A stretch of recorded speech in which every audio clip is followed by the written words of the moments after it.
previously we derived the black body radiation from quantum mechanics and also using statistical mechanics. Now I want to consider the nature of radiation a little bit more. Let's consider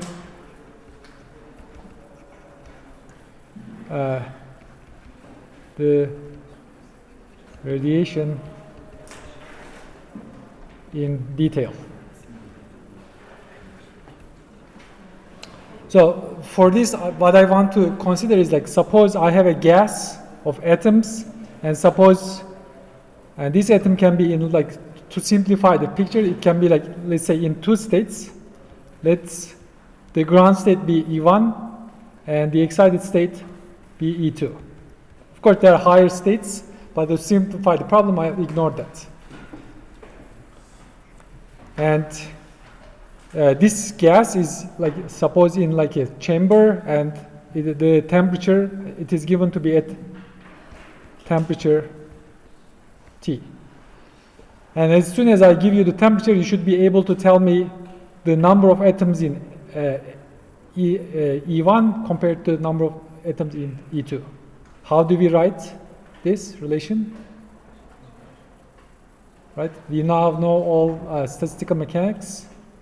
At a given energy, yes? Yes. So N1 is proportional to e to the minus, there's like proportionality constant, but let's omit that, E1 over kBT, and same thing for N2, but with energy N2, E2. Now, like we want to consider, like, for example, there are like different processes. For example, there can be like the atom in this state, and it can absorb a photon of frequency h nu.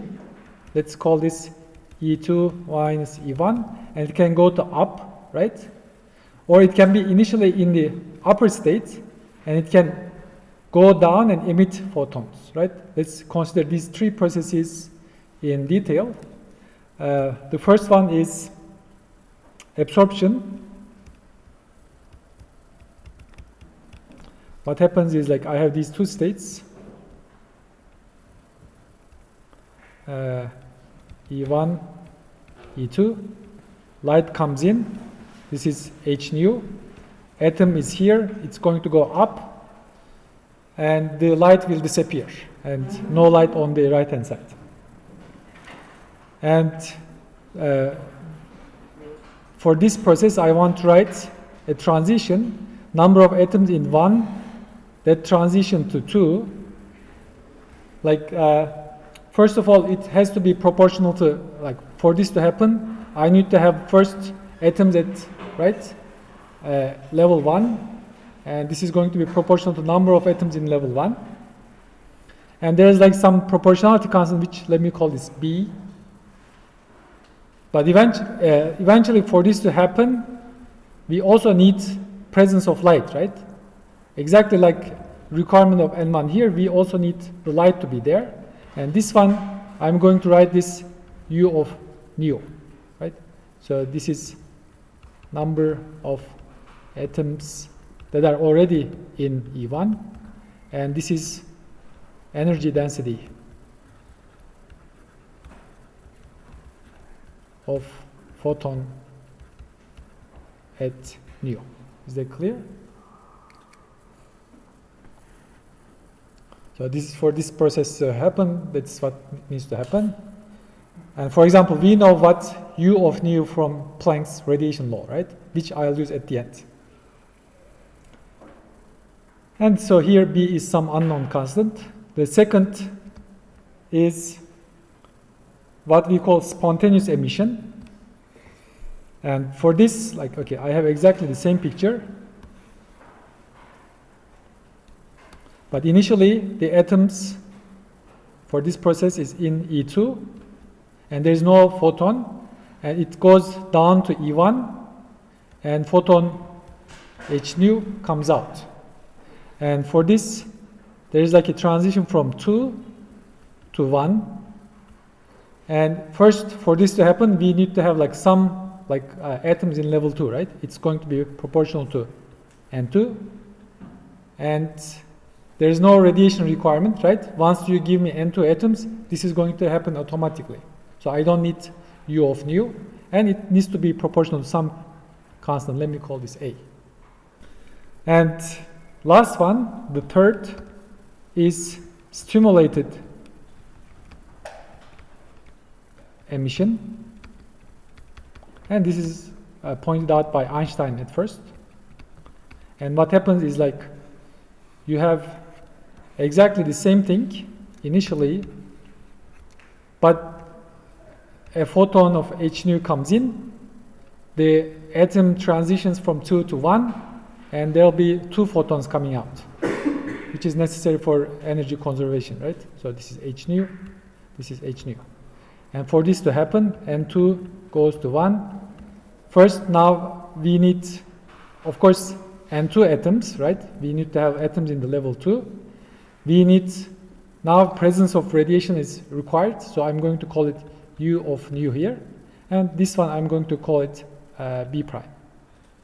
Because this is an absorption just like this, but it is a different kind of absorption. Okay, any questions? Yes? What does N2 denote? Is it the rate? Yes, it is the rate. So the rate, yeah, this is like a notation. People generally use R for rate, but your book uses N1 to 2. I'm just copying what they wrote. If you want, this is how much N changes per unit time. So in equilibrium, what is the relationship between N1 to 2 to N1 to N2 to 1 in equilibrium? If something is in equilibrium, they are equal, right? And 1 to 2. So this is 2 to 1. So this should be satisfied. But for this to happen, we need to have B and 1. U should be equal to, right?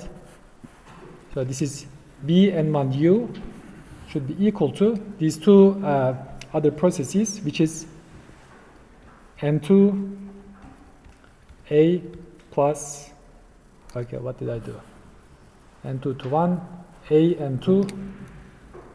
Let me write it. A and 2 plus B prime and 2 U of nu. Good? So I want to solve this equation for U. So this is U of nu. So I copy this exactly. And what I do is first divide this by N2. N2, so this is N2. This is N2. So this is 1. This is 1, right?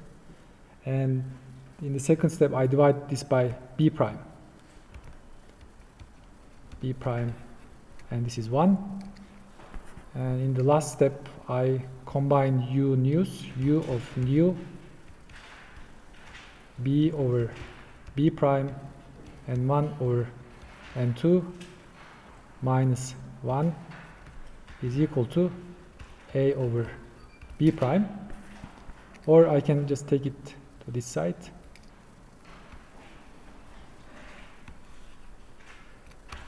And I can cancel this.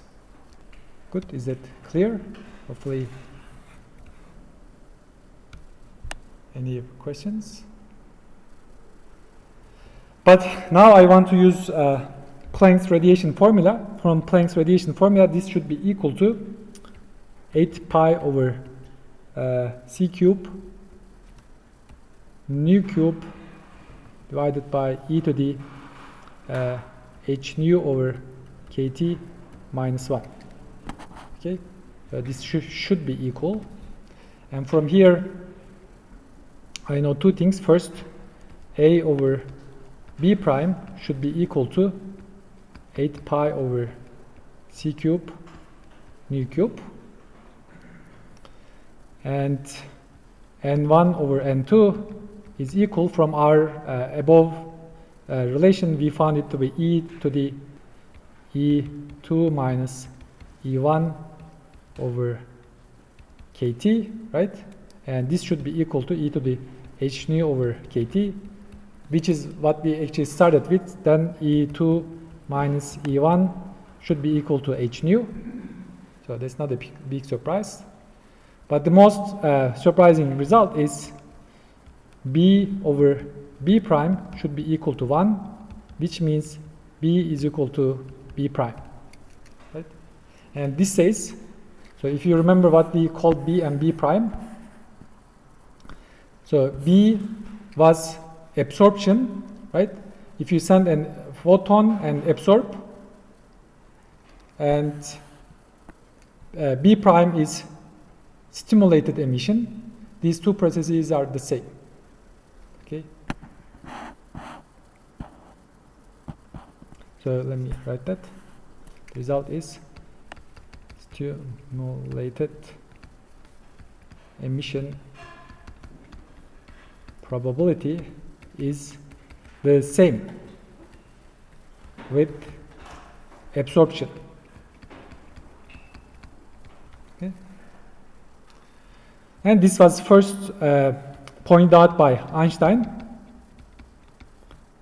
and that's why these A and B are Einstein coefficients. They are sometimes called Einstein A and B coefficients.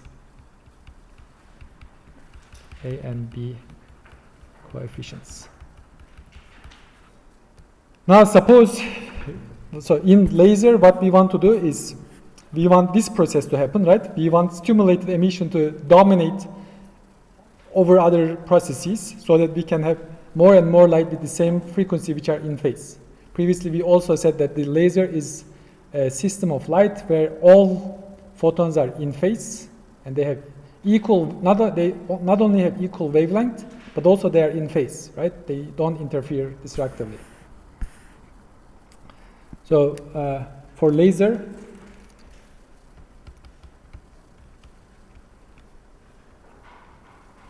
we want N2 much bigger than N1, right? For this last process to happen, for this process to dominate, you better have like more atoms with this state than others. Otherwise, it's by, right? N1 to 2 is equal to N2 to 1.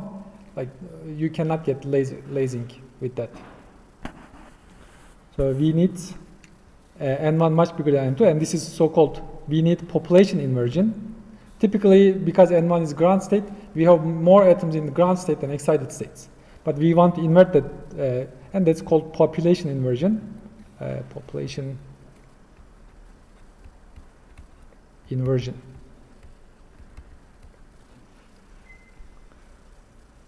And in a two-level system, population inversion is not possible in two-level, because whatever you do, right, in a two-level system, what goes up from 1 to 2 is going to be equal to what goes down from 2 to 1. You can never invert population. You'll always just exchange, but there'll be equal amounts in each state. And what people realized is they can use a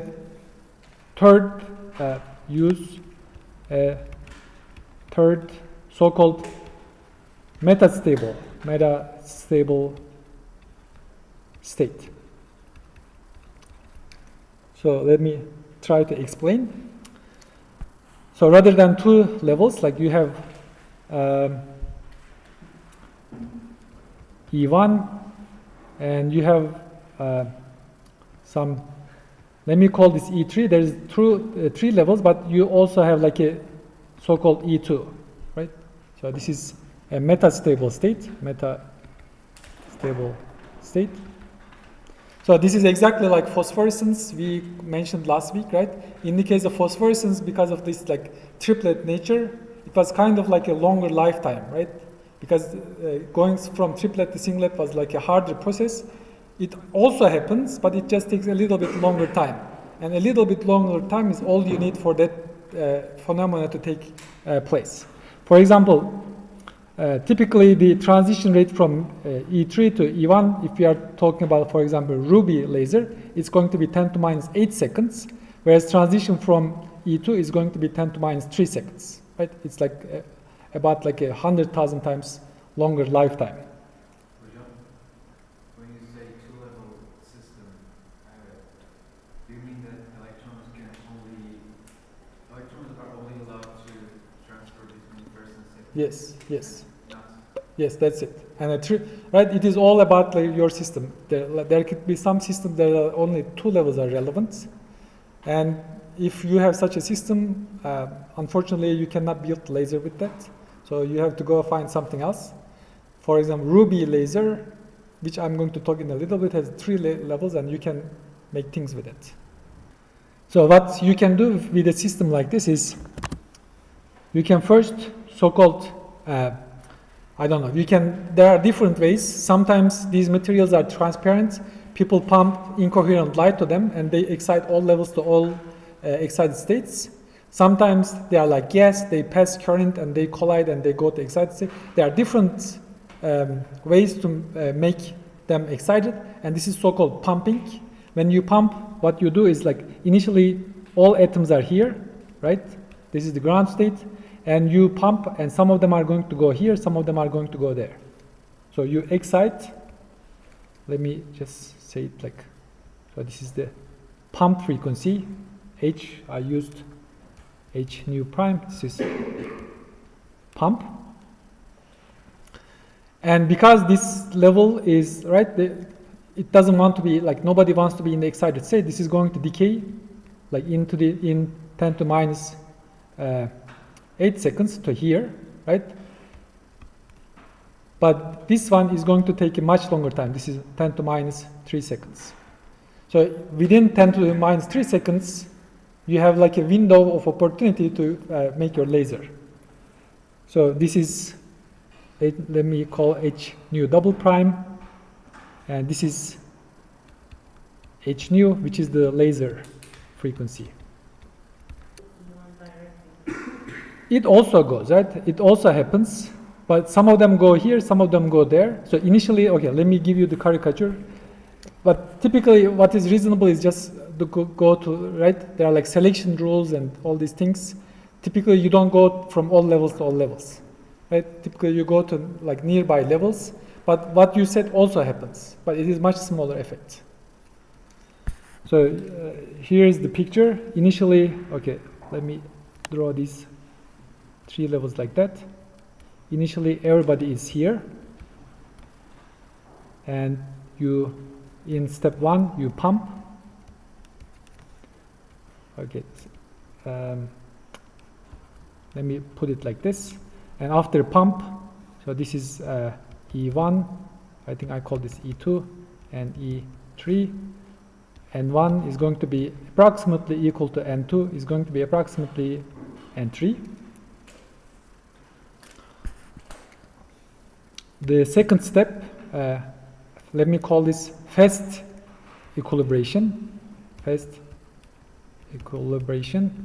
which is 10 to minus 8 seconds. So this guy, maybe I can do it here. Okay, now you have equal amounts everywhere, right? Something like that.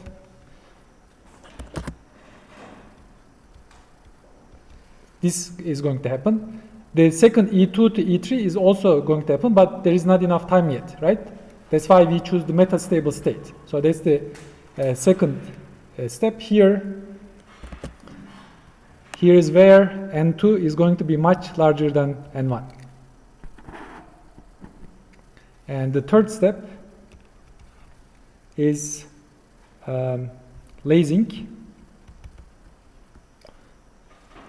So you have this system. Okay, now let me erase this. Most of the E3s are decayed, and there are many more E2 than there. And then here, you just send just the right frequency, right? And all of these guys are going to transition, and they are going to give this laser. So this is H nu, H nu, H nu, and H nu. Like it is not outer shell. Let me explain. Like it is, yes, it is outer shell, but like not all atoms in all systems. Like some outer shells are not relevant. But you are right. Yes. Let me give you the example because you asked. So here's the example. So-called ruby laser is like a chromium 3 plus atoms. Like there's like an oxide, I think it's called aluminum oxide, oxide, and this is the code. Okay, good. So this is a transparent material, like a kind of crystal, and in the ruby you replace some of the aluminums with chromium 3 plus, and okay, this replace some aluminum atoms with chromium, and this system, this atom has like such a level structure that is needed. So you have a ground state.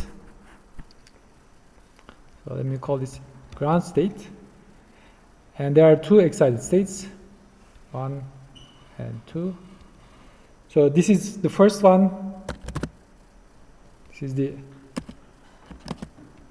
pump frequency. So this is pump, and it is, I think this one is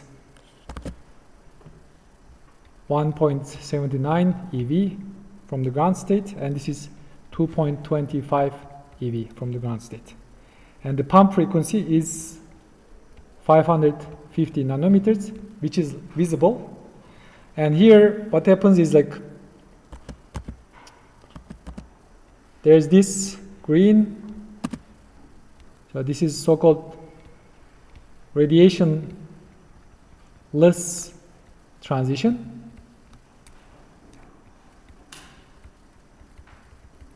Right? There's, I mean, you are in a crystal environment. The only transition you can do is not radiation. There are other things which are like, for example, phonons, which we are going to talk in a little bit.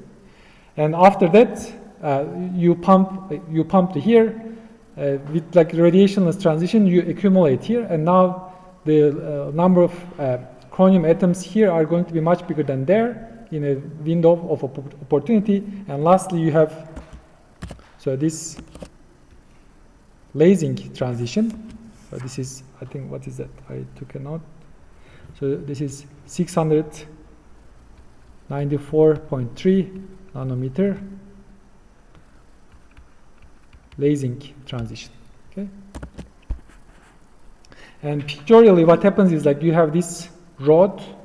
Let me just draw it like this. This is like this transparent material, which is like a cylinder here.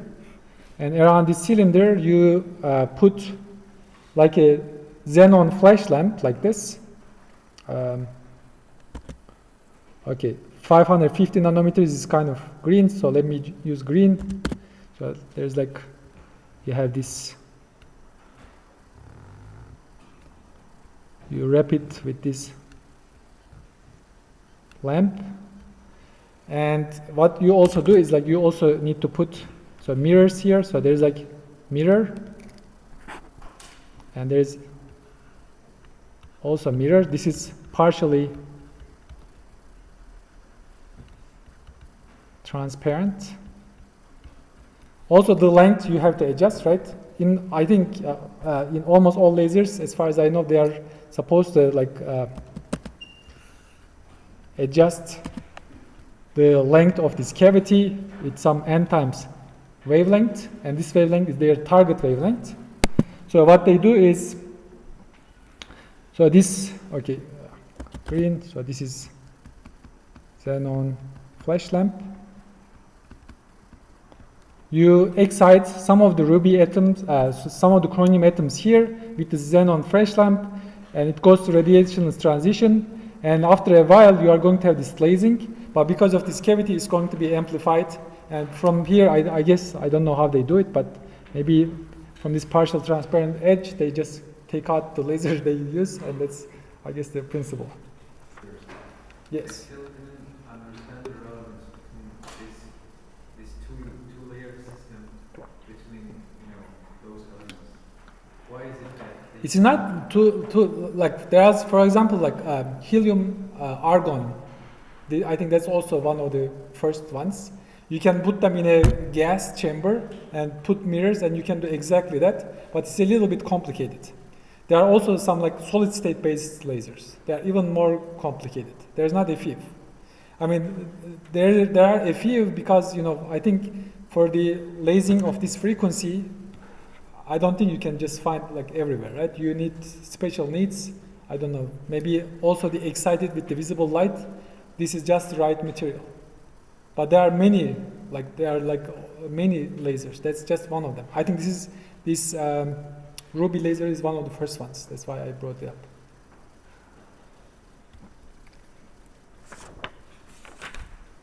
Ruby is the name of the scientist?